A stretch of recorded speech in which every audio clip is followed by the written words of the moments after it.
que eu acho também, Monark? Desculpa Não. Eu acho que, assim, quem faz a gente mais amadurecer os argumentos da gente é quem pensa diferente da gente, né? Quando você tem um bom interlocutor, um bom debatedor e um bom oponente que acredita naquilo e explica por que acredita, ele obriga os seus argumentos a melhorarem. Sim. Ele questiona aquilo que você fala, pô, peraí, será que é verdade isso? Ah, é, não é? Veja, mas em outro país, né? Então, acho que isso é uma coisa também que um pouco se perdeu nos últimos tempos no Brasil, que a gente precisa recuperar, que é essa capacidade de conviver com a diferença, ouvir quem pensa diferente e não imaginar que quem pensa diferente tem que ser destruído, né? Uhum. Não, pode ser contestado, pode ser derrotado, pode ser vencido, mas não destruído porque pensa diferente de mim, né? Sim. A democracia precisa dessa capacidade de convivência, de tolerância com quem pensa diferente em coisas legítimas. Com certeza. Né? E normalmente no Congresso, a oposição, ela pode cometer este pecado, no sentido de ela pode se tornar oposição por oposição. Já aconteceu no passado no Brasil e acontece no mundo todo.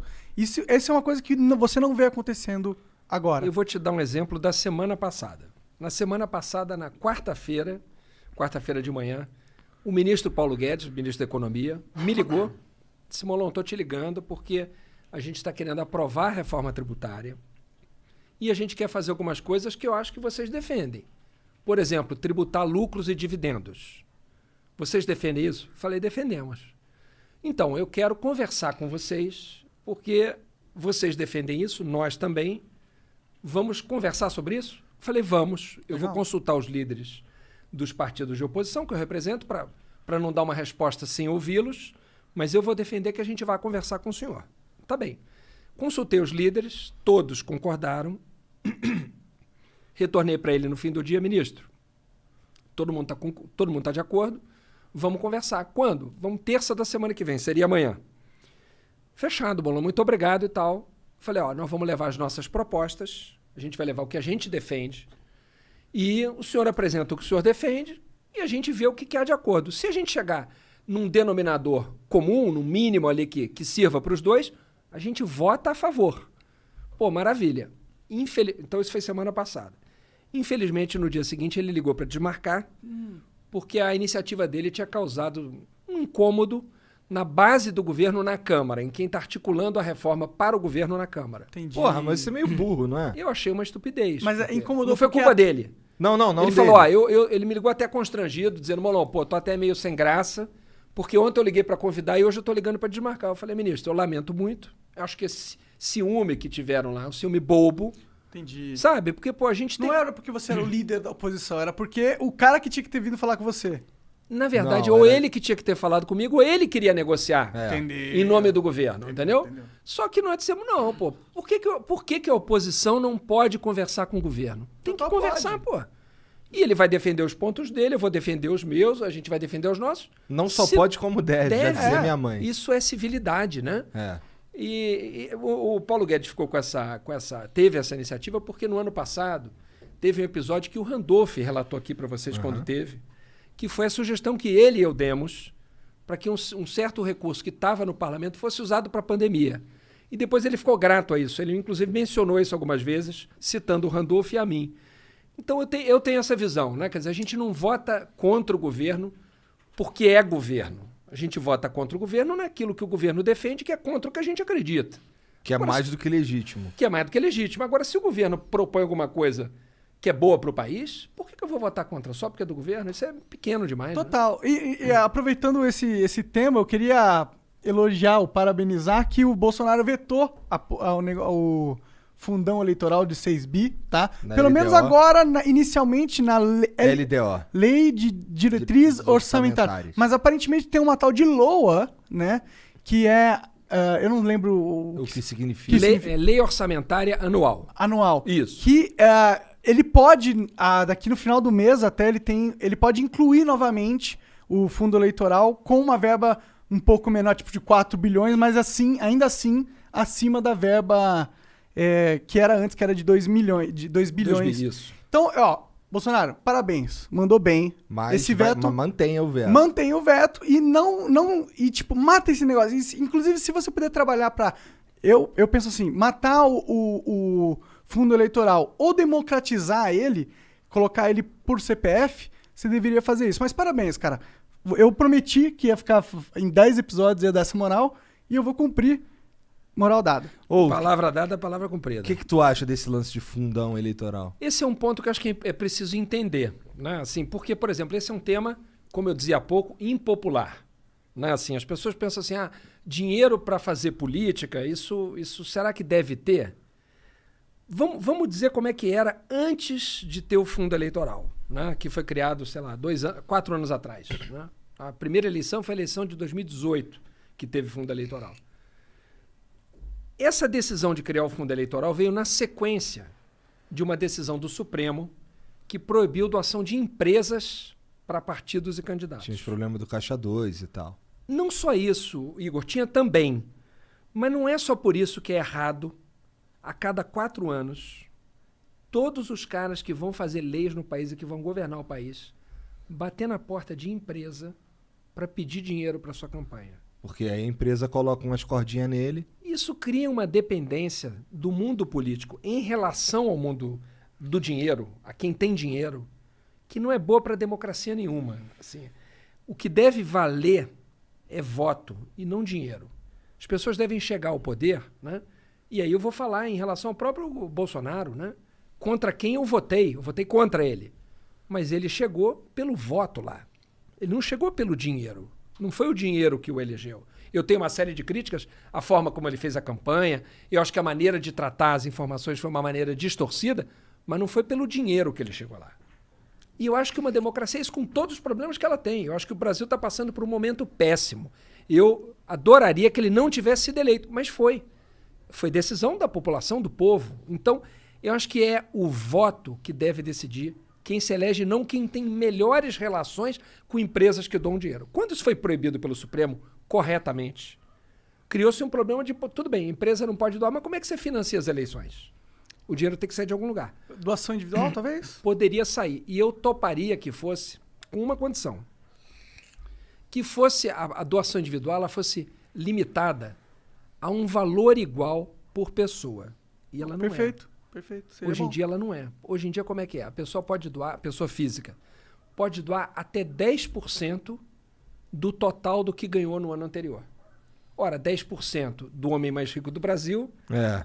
Então quem vai representar esse cara, quem o homem mais rico do Brasil quer dar para ajudar, para representá-lo, vai ter muito mais dinheiro do que quem quer representar, por exemplo, o trabalhador. Então eu não acho isso correto. Agora, se fosse assim, o máximo que pode doar é 1 salário mínimo por pessoa. Beleza. Que aí você está igualando todo mundo. Sim. O fundo eleitoral, então, veio para tentar criar um mínimo de igualdade. Agora, qual foi o problema? O problema é a distorção, é o exagero, é o volume, é o tamanho.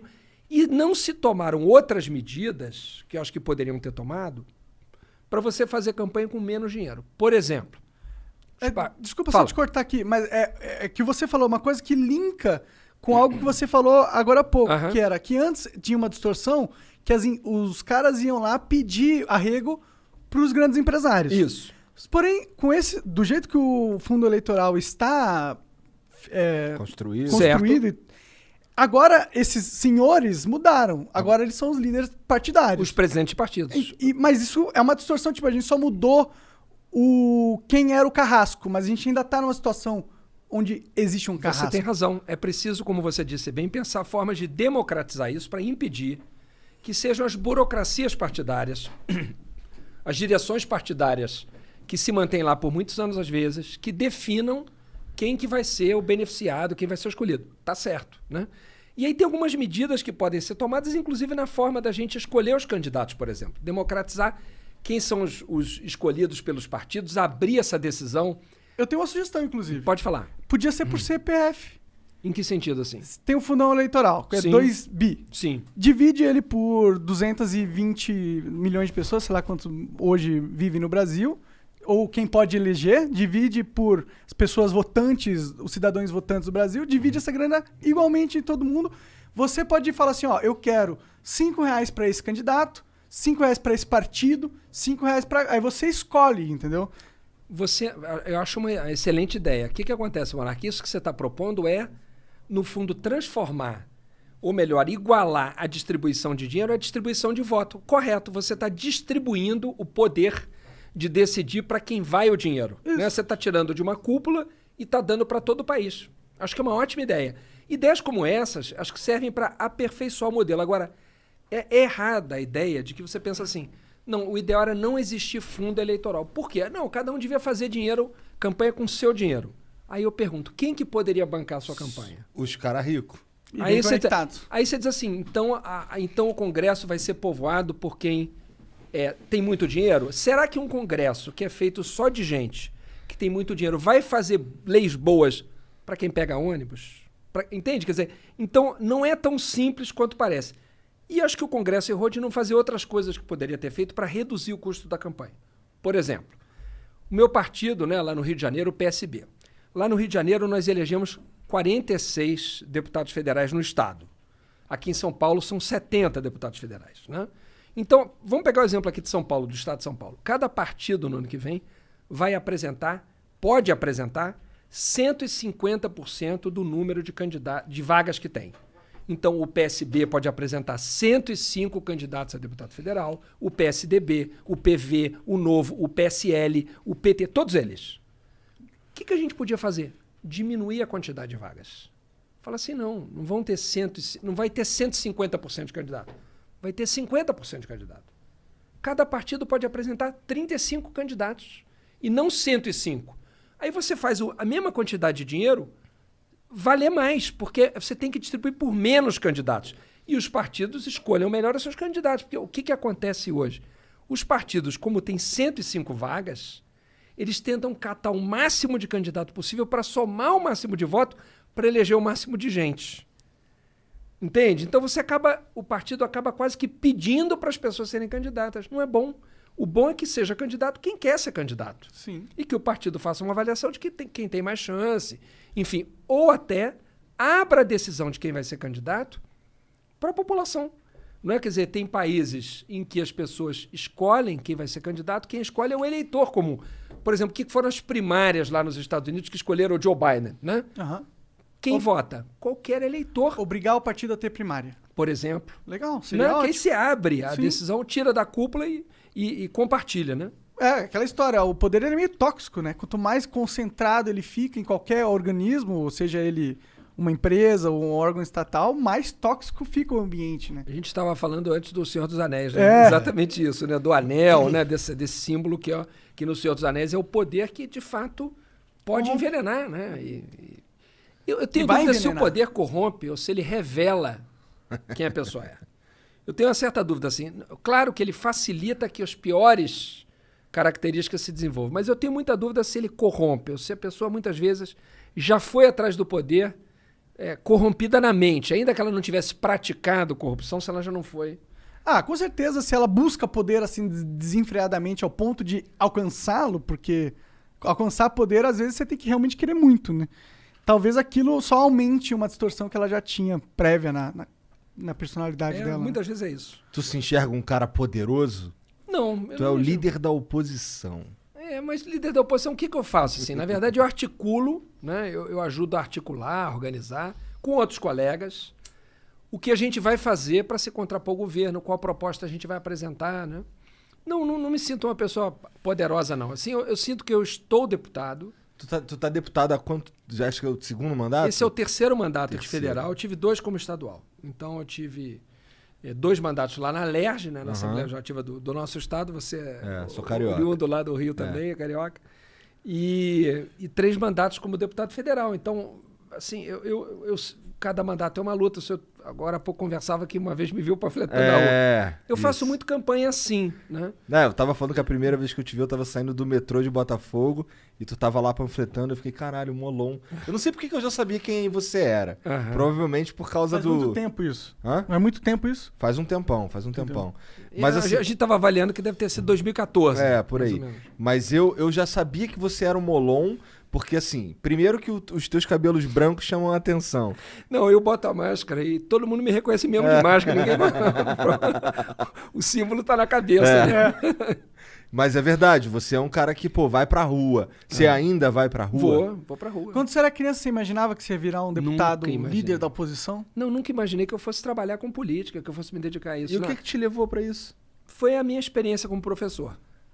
Foi a minha Entendi. experiência como professor. O que acontece? Eu estava contando aqui para vocês antes de começar o programa, né? Quando eu terminei o ensino médio, né? Na época chamava segundo grau. Né? Eu terminei o ensino médio, aí eu fui fazer vestibular, que também não tinha Enem, era só vestibular. Aí eu passei para física e para história. Aí eu fui fazer física, não tinha nada a ver comigo, assim. E eu achava que era aquilo, né? Não conseguia estudar, não conseguia me concentrar, distraído na biblioteca lá da faculdade, todo mundo estudando, daqui a pouco eu estava em outro planeta, assim. Eu falei, não é possível, né? E aí demorei um período e meio ali, passei, contei para vocês que eu passei no primeiro período raspando nas matérias, passei em todas, mas raspando. Não, teve uma que tu tirou onda. É, só teve uma que eu tirei onda, tirei 10. Chamava-se O Homem e o Fenômeno Religioso. Era religião. Um curso de física. Exatamente. Eu falei, cara, eu acho que tem alguma coisa errada aqui. Aí esperei mais um pouquinho, fiz mais um mês lá do segundo semestre, vi que não era para mim lá. O professor de cálculo 2 me convenceu de que não era para mim, porque ele escrevia as fórmulas lá, eu não conseguia nem Como ler que é? direito, Integral tal. trivial. Ele falava aqui mais uma integral, professor Saponga, da PUC. Era o nome dele. Acho que ainda dá aula lá na PUC. Aqui mais uma integral trivial. Eu falava, não é possível que o cara tá dizendo que isso é trivial, rapaz. Eu não tô conseguindo nem ler direito o negócio. Aquilo ali, professor que símbolo é aquele ali? Tinha um negócio ali. Os caras estão tão acostumados com isso que acham que todo mundo é Tudo óbvio pra facílimo. Aí eu falei, cara... Aí eu tranquei e fui fazer história lá na UF, né, na Federal Fluminense, lá em Niterói. O Igor também fez um período lá, né? Um semestre. Aí eu fui fazer história lá, cara. Cheguei lá, pô, adorei a faculdade, assim. E aí eu comecei a me interessar por política. Eu só lia a parte de esportes do jornal. Antigamente o jornal era um caderno único, não tinha esse negócio de caderno de esportes. Agora está diminuindo de novo. Mas antigamente era um caderno único. Então a parte de esportes, ela era a última diminuindo página. a ponto de sumir, porque jornal impresso, cada vez menos. E antigamente era a última página lá, então eu começava lendo da última de trás para frente e ia até onde eu aguentasse. Chegava uma hora que eu perdi o interesse. A parte de política sempre vinha no começo, né? Nunca li aquilo. Comecei a pensar, como é que um país desse tamanho, cara, que é um continente, como é que esse país, que tem um subsolo que é um dos mais ricos do planeta, né?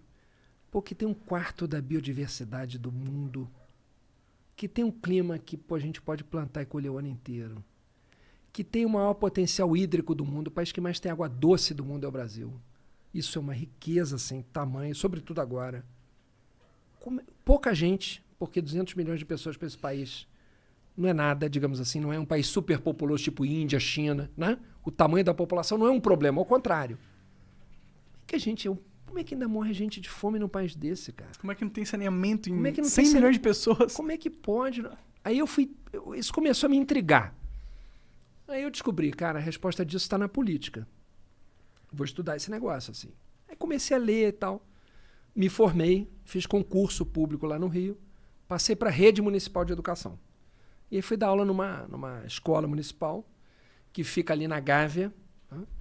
E que tem público basicamente da Rocinha, do Vidigal e da Cruzada São Sebastião. A Cruzada São Sebastião é um conjunto habitacional, né, de extrato popular que fica ali no Leblon. Bem no meio do Leblon. No meio do Leblon. Coração do Leblon. Exato. Então, basicamente, meus alunos eram dali, desses 3 lugares.